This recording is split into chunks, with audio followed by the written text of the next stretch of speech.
Isinusulong na taasan ng buwis sa vape o e-cigarette.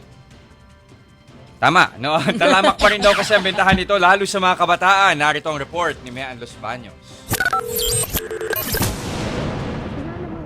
Chicken, bacon, durian, at may waffle pa. Ilan lang yan sa mga flavors ng vape na nasa merkado at kinagigiliwan ngayon ng kabataan. Pero sa presentation ng Grupong Action on Smoking and Health Philippines, sinabi nilang may mahigit 15,000 flavor pa pala ang vape.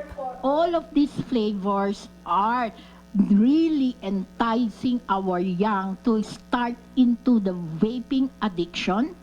We are calling it an addiction because almost all these vapes contain nicotine.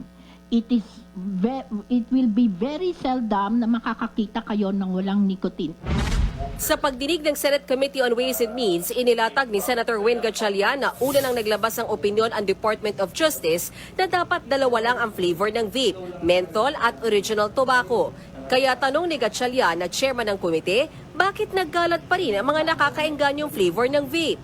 Ang goal kasi natin is to arrest the increase of vape use among the young. And one of the causes of that increase in vape use is the attractiveness of the flavor. Binebenta nga nila illegal na, iba-ibang flavor pa, talagang tataas yung paggamit ng mga bata. So I urge the DTI is to comply with the DOJ opinion. We will revert, Mr. Chair, to the committee on the DTI position on the DOJ opinion. Dapat wala nang report, dapat comply na. Base naman sa pag-aaral ng Food and Nutrition Research Institute o FNRI, mula 3.2% noong 2018, sumipa na sa halos 40% ang adolescents na gumagamit ng vape noong 2023. As of late February to date, there's again an uptick on the illicit products in the market.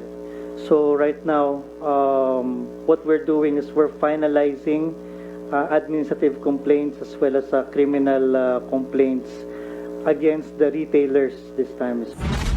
Ang mas masakla pa, sabi ni Senator Gatchalian, dahil hindi nga rehistrado ang mga vape products sa DTI, hindi rin alam kung ano-ano ang mga laman nitong kemikal. Mapanganib daw ito dahil baka may lamang nakamamatay sa mga gumagamit ng vape. Lumabas din sa pagdinig na sa mga bahay-bahay daw ginagawa at ibinibenta ang mga illegal na vape, kaya hirap itong masawata. Recently, the BIR seized 81,000 illicit vape products, unregistered, unpaid ang taxes in a night raid sa isang bahay being used as a warehouse.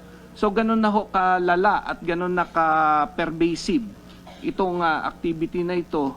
Kaya ho, hirap na hirap din ho ang government agency. Kaya isa sa mga nakikitang solusyon dito ay taasan ng tax rate sa tobacco at vape. Isinusulong naman ni Gatchalian na magpataw ng single tax rate sa lahat ng vapor products. Pero higit sa mas mataas na buwis, dapat din daw paigtingin ang laban kontra sa pag-smuggle ng tobacco at vape products. We believe in strengthening the enforcement agencies, coming up with new mechanisms such as incentives for